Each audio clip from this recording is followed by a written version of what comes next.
GC's time to shine here before we get to GC and his betting-centric awards. A quick word from our good friends over at DraftKings. You see how we do that? Right before the betting-centric awards, we give a shout-out to DraftKings, our good friends over at DraftKings. Of course, as always, we are brought to you by DraftKings Sportsbook, our good friends. They are the official sports betting partner of the Ultimate Fighting Championship. They are the official sports betting partner of the NFL. Most importantly, the official sports betting partner of the MMA Hour. And I believe they're coming to New York very soon. I just heard a commercial about that on the radio. Download the DraftKings Sportsbook app today, and please do use code THEMMAHour for a special offer. What is this music, Frankie? What do we got here? This feels very 1987, like Thriller. This is a Dark Web. Dark Web. It feels like a thriller movie, but from the 80s. Like it's got Blade that. Runner-ish. Yeah, it's got that like Nintendo 8-bit vibe, something like that. So this is in the ad, huh? Well, this is part of the ad, but if we're breaking the fourth wall, I only got the shorter version, so you guys told me to extend it a little bit, so this is part of me extending the ad read. Did you have a good holiday season? It was great. Yeah, I missed you guys. Edwards Kim, our good friend on Twitter, said he was very excited about having you back in his life. Shout out to EK, our friend. Anyway, go to the DraftKings Sportsbook app. Please use the code MMA Hour for a special offer when you sign up. Again, that's code MMA Hour only at DraftKings Sportsbook. Yeah. Shout out to the Buffalo Bills. Big win. I believe they covered yesterday against, who did they play again, GC? The Falcons, but I think it was a push. Was it a push? I think it was a push. What was the final score? I think they won by 15. Yeah, 14. Yeah, it was a push. Wow. I know some people got it at 14.5 too. Interesting. I mean, you were feeling yourself there for a second. I mean, talking smack didn't at me, and then I see the tweet only like 6 hours later. There was no need to at you. I could have posted the screenshots. You were begging me for mercy at half. I was all begging. I said I was nervous, and rightfully so, but I never wavered. A big win. I can't say that I was too confident at halftime that the Falcons were going to hold that lead. 1 point on the road. Couple interceptions, actually 3 to be exact, by Josh. Big game coming up on Sunday to lock up the AFC East, but we're not here to talk about that. We're here to talk about bad beat of the year. Now, this is your section here. We've got a few coming up. Bad beat of the year, betting underdog of the year, and lock of the year. Also, most profitable fighter of the year. For those that may not be well-versed in the world of gambling, what does bad beat mean?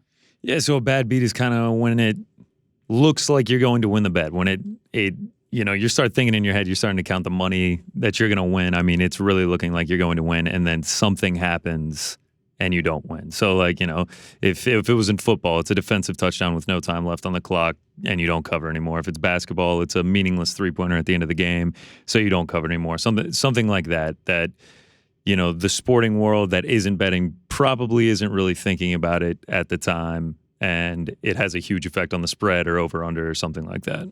Okay.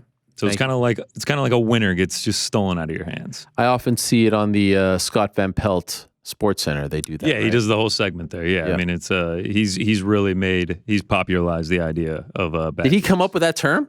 He may have. Wow, really? It's a creative term if he did. Yeah, he may have, but it's a pretty well-known thing now. So yeah, shout out to SVP. Shout out to Game Night as well. I'm sure he shout out to Game Night. He has never come on Game Night. No. And by the way, can I just say, I know ESPN Radio was hit pretty hard with the passing of Jeff Dickerson. A constant, right? Yeah, Jeff Dickerson was actually a Game Night host. So, he was? Yeah, so okay, really, I thought he was just like a regular guest, the Chicago Bears beat writer.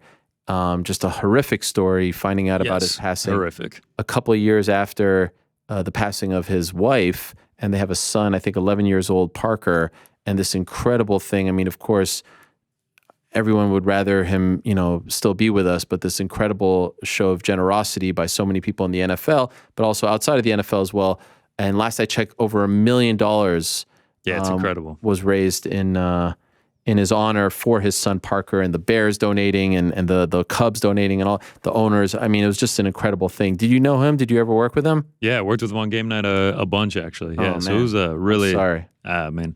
I appreciate that. It's a really tragic story. I feel unbelievably terrible for his son, but it is nice to see that showing for the GoFundMe. Yeah. I posted the link a couple of days ago on my social media. I never met him, Yeah. but just a horrific story. I only bring that up because we were just talking about ESPN Radio, but Sure, of course, hard to transition from that. Let's talk about bad beat of the year. Who is your winner? Bad beat of the year. This is a tough one to swallow because as I was watching it, I started thinking about it, and I know multiple people that were on this one. Zaleski dos Santos against Benoit Saint Denis. Fight does not go the distance if you're holding a ticket for that one. If you remember this, it's UFC 267. It's the referee. I have a hard time pronouncing his name. Kiselev is his last name. He gets pulled for the rest of the night for not calling the fight. Yeah, there's this picture right there. Yeah. Cormier and all them, Paul Felder, they're screaming for him to end the fight. Why are you not ending the fight? Why are you not ending the fight? Cormier tweets this after the fight, basically calling it the worst officiating performance that he's ever seen. To be specific, one of my guys, MMA Lock of the Night, he was on this one. He was on the under 2.5.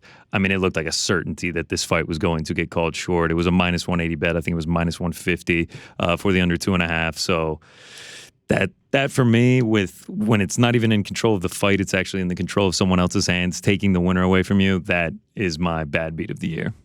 That's a good one. That guy was the worst, and I don't know if we'll ever see him again. I agree with DC. That was horrific. Any honorable mentions there, or? If you want to go honorable mentions, it is a lot of over-unders like Grant Dawson, Leonardo Santos, fight goes the distance. That one ended with 1 second left, minus 130 for that one. That would have been painful. Under 1.5 in the Poirier-McGregor 2 back in January, plus 120. That one ended 231 into the second round, so you missed that one by 2 seconds there. Those are two off the bat that got an honorable mention for sure. It's mostly over-unders that get the bad beats in UFC. All right, so that's our bad beat of the year.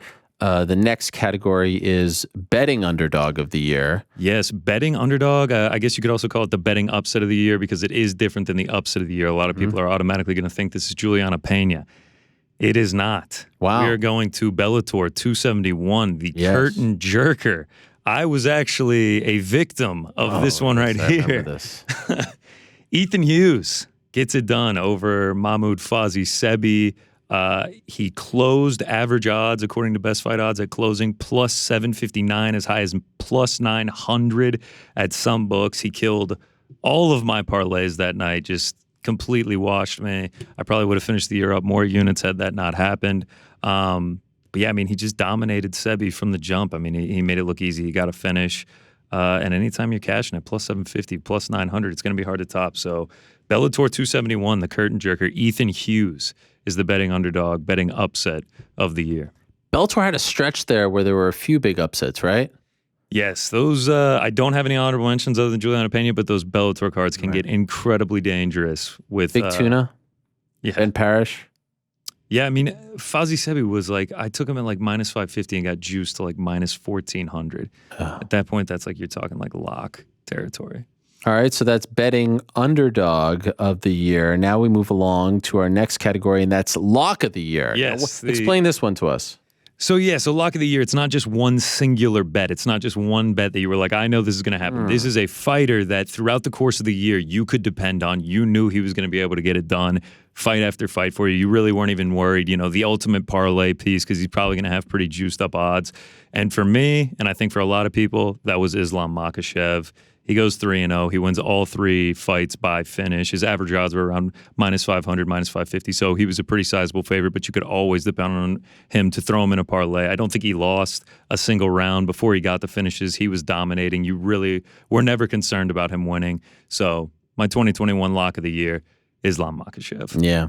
I feel like there were, Khamzat didn't fight as much. He's usually been a lock. He only had that one fight. Yeah, Makhachev. Right. Just an absolute stud. Big fight coming up for him in a little over a month against Beneil Dariush. He is obviously the favorite going into that fight, but the competition will heat up for him in 2022. A lot of people think he ends the year potentially as either a champion or about to become champion, so we'll see how it turns out. Our friends over at DraftKings, they still have odds up for, I think he's plus 240 at DraftKings for... To end the year? To end the year champion. Wow. Honestly, it's just a timing thing at this point. Yeah, right? That's what can get tricky about those bets is the timing in online for him to be able to get that shot. All right, so that's lock of the year, Islam Makhachev. Congratulations to him. And what about most profitable fighter of the year? So profitable fight of the year, the way that I did this, if you just blindly threw $100 on them every time they fought, no matter the odds, you just threw $100 on them, and who would have accumulated you the most profit throughout the course of the year is how I solved this one. This one was actually surprising to me. You know, some people, since Juliana Pena fought twice, you might think it's her. She won both those. Her first fight of the year was at close to even odds. Some might think Chris Curtis getting those 2 huge knockouts and going 6-0 over the course of the year. It actually was neither of them. Chris Curtis was actually 4th on the list because he was such a heavy favorite in his other fights. He profited $581.20. Gerald Mearshart coming in at 3rd. He profited $587. Juliana Pena, $702 in second. But the most profitable fighter of the year, Hosh Manfio. We go to the PFL for this one. How the hell did you find that? I did some digging. Wow. I did some deep digging on this one. This man is now the lightweight champion in PFL. He goes 4-0 in the PFL over the course of 2021. All 4 of them he cashes as an underdog, as you can see, plus 183, plus 172, plus 154, plus 225. All of these according average closing odds on best fight odds. That's how I did it. So if you got different odds, you know, I'm sorry. Or if you found someone that was better than any of these fighters I just gave out, you should let me know because I'm sure I missed something. But he profits for you $734 if you just threw $100 on him each time he fought in 2021. And he profited himself $1 million because he won a PFL championship. Damn. That is impressive. Incredible year for him, man. Incredible year. Impressive stuff. Also impressive that, you know, you were able to dig this one up. I don't think a lot of people would have thought. Yeah, I think a lot of people automatically assumed Chris Curtis. Or maybe like someone that just went undefeated, like in Islam. But when they're that juiced, you're not going to profit as much off of it. Tai Tuivasa. Tai Tuivasa was a good one. All right, so those are those. And we are going to also give out our upset of the year. Now, this could be a little bit different than what you just talked about. Different than the betting upset. We're talking strictly odds, whereas upset of the year can obviously, you know, the stakes play into it. That will be coming up in a few categories. Great job, GC,